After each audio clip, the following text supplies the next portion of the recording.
రేవంత్ రెడ్డికి సంబంధించి ఖర్చుల లెక్క.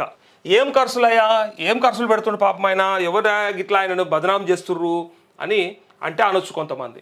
కాకపోతే ఆయన ఎంత ఖర్చు పెడుతున్నాడు, ఏం ఖర్చు పెడుతున్నాడు అనే దాన్ని ఒక్కసారి ఇక్కడ ఇక వార్తగా ఉంది చూద్దాం.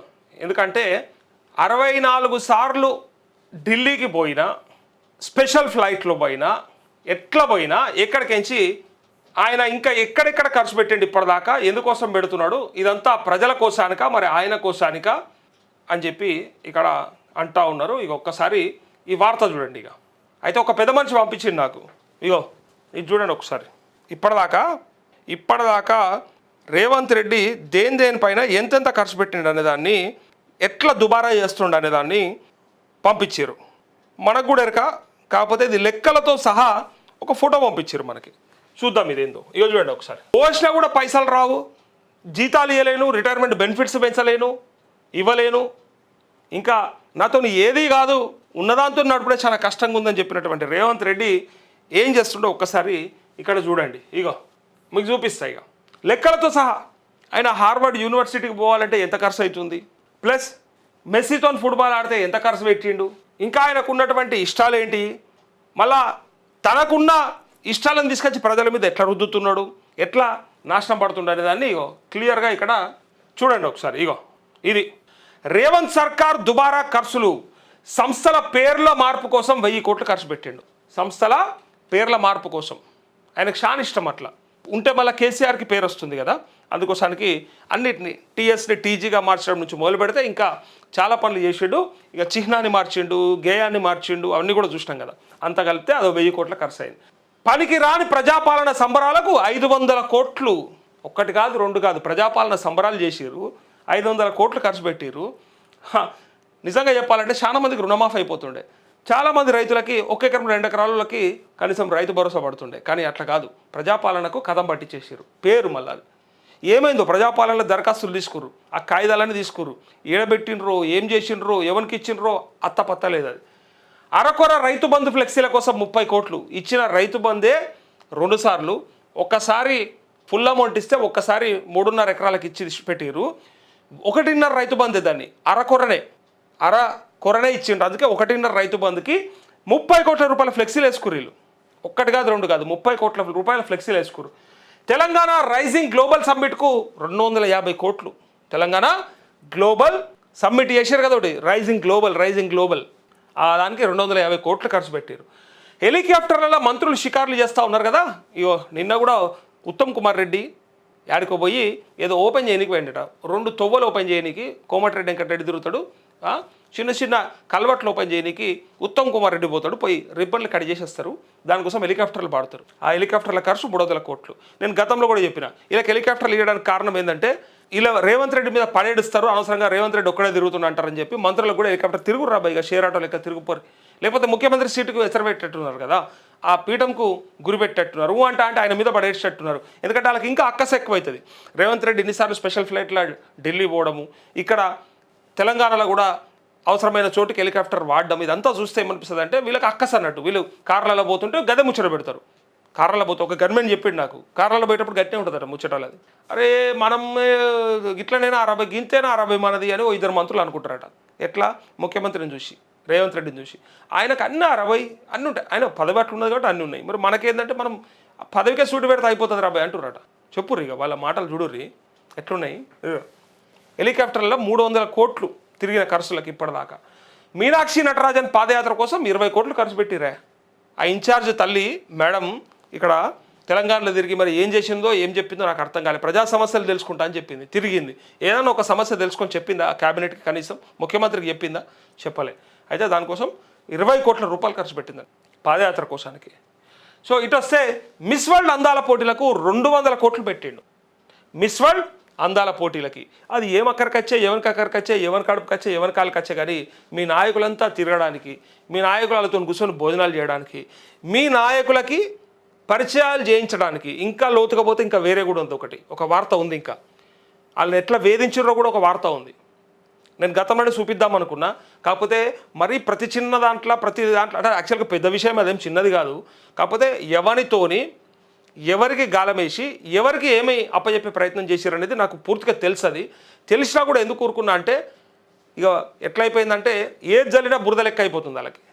వాళ్ళు కూడా పంది లెక్కనే బురదల బుర్రలాడే పంది లెక్కనే అయిపోయారు వాళ్ళు కూడా. ఏమున్నది ఇది కామన్ మాకు అన్నట్టు అయిపోయింది వాళ్ళకు కూడా. కాకపోతే అది ఇంకా బయటికి రాలే. వాళ్ళు అక్కడక్కడ వినపడ్డది, కంప్లైంట్ కూడా చేస్తామని పోయిర్రు, ఎవరి మీద అనేది మనకు ఎరక. సో ఆ టైంలో ఒకరిద్దరిని గోకడానికి కూడా ప్రయత్నం చేశారని వార్తలు వచ్చినాయి. చూసిరో లేదో మీరంతా కూడా. సో అలా పోటీల కోసానికి 200 కోట్లు ఖర్చు పెట్టారు. ఇక రేవంత్ రెడ్డి కొత్త క్యాంప్ ఆఫీస్ కోసం 200 కోట్లు ఇప్పుడు చూసినాం కదా. మన మర్రి చెన్నారెడ్డి ఇన్స్టిట్యూట్ ఉంది కదా. సో ఆ మర్రి చెన్నారెడ్డి ఇన్స్టిట్యూట్లో ఆయన కట్టుకుంటున్నటువంటి క్యాంపు కార్యాలయంలో స్పెషల్గా ఫుట్బాల్ గ్రౌండ్ అలా మన్మడితోనే ఆయన ఆడుకోవడానికి స్పెషల్గా దానికోసం స్పెషల్ రోడ్డు, బ్రహ్మాండమైనటువంటి క్యాంప్ ఆఫీస్ నిర్మాణం అంత పెద్ద ప్లేస్లో చూడుర్రి. ఇక్కడ ఉన్నటువంటి పంజాగుట్ట చౌరస్తా మీద ఉన్నటువంటి CM Begumpet CM camp office, చౌరస్తాకు దగ్గర ఉన్నటువంటి సీఎం క్యాంప్ ఆఫీస్లో కొన్ని రూములతోని ప్రగతి భవన్ అని కడితే దాన్ని దొర కోట గడిని బద్దలు కొట్టాలి, తెలంగాణని విముక్తి చేయాలని చెప్పి మాట్లాడినరు. బ్రహ్మాండంగా దాన్ని తీసుకొచ్చి ప్రజాభవన్ కింద మార్చారు. చూసినాం. మరి ఇలా నువ్వు కడుతుంది ఏంది? ఇలా మర్రి చెన్నారెడ్డి ఇన్స్టిట్యూట్లో తమరు కట్టేదాన్ని ఏమంటారు? మరి దాని పక్కన ఎందుకు, అందులో ఎందుకు, అక్కడెందుకు? అన్ని ఎకరాలు కావాలన్నా, 100 ఎకరాలలో కట్టాలన్నా? కట్టడంతో పాటు అంత పెద్ద సెక్యూరిటీ అవసరమా? అంత ప్రహారీ గోడ ఉన్నటువంటి ఆ ప్లేస్ కావాలన్నా? చూడుర్రు ఇప్పుడు ఏది దొరగడి, ఏది దొర పరిపాలన. ఇలా ఒకనాడు నాకు ఒకటి యాదికొస్తుంది. మనకి ఇదే ప్రజాభవన్లో ఏం చెప్పారు? మొదటి నాడు రోజు ముఖ్యమంత్రి ప్రజలను కలుస్తాడు, ఎట్టి పరిస్థితుల్లో ఏ సమస్య వచ్చినా కూడా కలుస్తాడు, కావాలంటే ఎవరైనా సరే వెళ్ళి డైరెక్ట్గా కలవచ్చు అని చెప్పారు. ఎక్కడ పోయిండా ముఖ్యమంత్రి? ఎందుకు వస్తలేడా? కేసీఆర్ని అంటారు కదా ఫామ్ హౌస్ ముఖ్యమంత్రి అని. మరి ఈయన ఏడ కలిసిండు, ఎవరిని కలుస్తుండు? ఒక్కనాడు మొదటి నాడు అప్లికేషన్లు తీసుకుంటుంటే అందరు ఇక బ్రహ్మాండంగా తీసుకుంటాడు అప్లికేషన్లు, ఇక బ్రహ్మాండమైన పరిపాలన. అరే గతంలో రాజశేఖర రెడ్డి లెక్క కాంగ్రెస్ ముఖ్యమంత్రులు పాటించిన విధానాన్ని ఆయన కూడా అవలంబిస్తుండు, ఎట్టి పరిస్థితులలో ప్రతి అప్లికేషన్ తీసుకొని సాల్వ్ చేస్తాడని అనుకున్నాం. కానీ ముఖ్యమంత్రి చేతుల మీద తీసుకున్నటువంటి అప్లికేషన్కే దిక్కుదివరంలో తీసి అవతల పడేసారు. ఇప్పటిదాకా సాల్వ్ కాకుండా దునియా ఉన్నాయి. ఫస్ట్ డే పోయి ముఖ్యమంత్రికి చేతిలో పెట్టినటువంటి కాగితం అప్పటి నుంచి ఇప్పటిదాకా 2.5 ఏళ్ళలో మొదటి నాడు ముఖ్యమంత్రి, 2వ నాడు మంత్రులు, 3వ నాడు కలెక్టర్లు, 4వ నాడు గ్రూప్ 4 ఉద్యోగులు. ఇప్పుడు పోయి చూడిపోర్రి ఎవరుంటారో పక్కాగా అవుట్సోర్సింగ్ కాంట్రాక్ట్ ఉద్యోగులు లేదా ఆడ అటెండర్లు తీసుకుంటారు, చప్రాసీలు తీసుకుంటారు అంతే. ఇలా అధికారులు ఎవరుంటారా ప్రజాభవన్లో? ఏ అధికారం అందుబాటులో ఉంటుండు? చూపెట్టమంటారు ఒకనాడు పోయి? మళ్ళీ అలో చేయరు, ఏమనంటే అలో చేయరు. బయటనే ఏదైనా మనం అప్లికేషన్ పట్టుకొని పోతేనే పోవచ్చు తప్ప మీడియాగా మనల్ని పంపించరు. ఎందుకంటే వాళ్ళు ఉన్నాయని బయట పెడతాం కదా, ఎవరు లేరు ఇక్కడ, ఏం చేస్తలేరు, ఇంతమంది అప్లికేషన్లు తెచ్చారు కానీ ఎవరు పట్టించుకుంటలేరని. సో ఎక్కడ పోయింది మరి ప్రజాపాలన? గిదేనా? ఏవో బాగా మాట్లాడుతారు కదా, కేసీఆర్ ఆడవన్నాడు, కేసీఆర్ ఇడవన్నాడు, ప్రజల్ని కలవనటువంటి ముఖ్యమంత్రి మాకు అవసరమా? మరి ఇలా నువ్వే కలుస్తున్నావు, నువ్వు అనుకుంటే కలుస్తున్నావు, నీ తేడా ఏమేడిసింది? ఇంకా గద్దర్ నిండలు పెట్టారని చెప్తారు కదా, మరి అదే నీ జూబ్లీహిల్స్ ప్యాలెస్ ముందర మరి ఎవరు నిలబెట్టి నువ్వు చూడలేదా? 5 సార్లు ఎమ్మెల్యే గెలిచినటువంటి వ్యక్తి నిలబెట్టలేదా? చూడలేమా మనం? దాని గురించి ఏం చెప్తారు మరి? గద్దర్కి ఒక న్యాయం, వాళ్ళకు ఒక న్యాయమా? ఎవరైనా ఒకటే కదా. ఇక కొత్త క్యాంప్ ఆఫీస్ కోసం 200 కోట్లు, మెస్సీ ఫుట్బాల్ మ్యాచ్ కోసం 100 కోట్లు. ఆ రోజు ఇక మస్సీ అరే అది ఎంత మంచిగా వైరల్ అవుతుంది తెలుసా, మస్తు ట్రోల్ అవుతుంది అది. వెల్కమ్ టు హైదరాబాద్ మెస్సీ ఎట్లా మాట్లాడిన రోజు. సరే ఆయన వచ్చిన దాంట్లో ఏదో ఒకటి మాట్లాడు బ్రహ్మాండమే, కానీ అది వైరల్ అవుతా ఉంది అన్నట్టు. నాకు చూసినప్పుడల్లా అది షోలలో ఇట్లా గింగిరాలు తిరుగుతుంటాయి. నువ్వు చూసినావు కానీ చూస్తుంటావా? కనిపిస్తూ ఉంటుంది అలా. ఆయన ఏం మాట్లాడుకున్నాం, మాట్లాడితే ఏమొచ్చింది, ఆయన మ్యాచ్ పెడితే ఏమొచ్చింది, ఎవరికేం అక్కర వచ్చింది, దాంట్లో ఇంత దొబ్బు కొడుతున్నారు కదా. ఇగో కాంగ్రెస్ పార్టీ భారత్ సమ్మిట్ కార్యక్రమానికి 150 కోట్లు అయిందా? చూసిరా, ఇది కాంగ్రెస్ పార్టీ భారత్ సమ్మిట్ కార్యక్రమం చేసుకుని 150 కోట్లు ఖర్చు పెట్టారు. ఇన్నిగానం ఖర్చు పెట్టిరు, సరిపోతలేదు అన్నట్టు. ఇక మనము ఆయన స్పెషల్ ఫ్లైట్లలో ఎట్లా తిరుగుతుండో అవన్నీ కూడా మనం చూసినాం. ఇక ఎన్నిసార్లు ఖర్చు పెడుతున్నాడు, ఎంత తిరుగుతున్నాడు అని చూసినాం. పైగా ఇప్పుడు ఒకసారి చూడండి ఒకసారి, ఇవన్నీ సరిపోవు అన్నట్టు.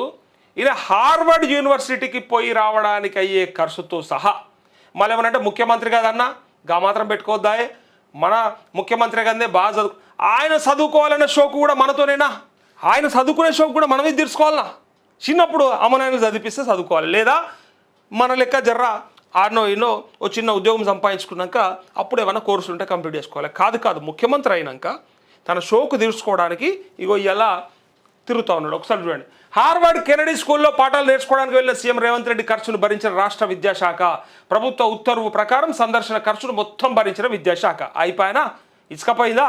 ఒకసారి చూడరు. ఇగో నాయకత్వ లక్షణాలు నేర్చుకోవడానికి తెలంగాణ ప్రజల సొమ్మును నాయకత్వ లక్షణాలు నేర్చుకోవడానికట తెలంగాణ ప్రజల సొమ్ము ₹1 కోటి వెచ్చించి హార్వర్డ్ విశ్వవిద్యాలయంలో 6 రోజుల సర్టిఫికేట్ కోర్సు పూర్తి చేసిన ముఖ్యమంత్రి రేవంత్ రెడ్డి తన కోర్సు చివరి రోజున అనేక మంది హార్వర్డ్ విద్యార్థులను కలిసి ముచ్చటించారు.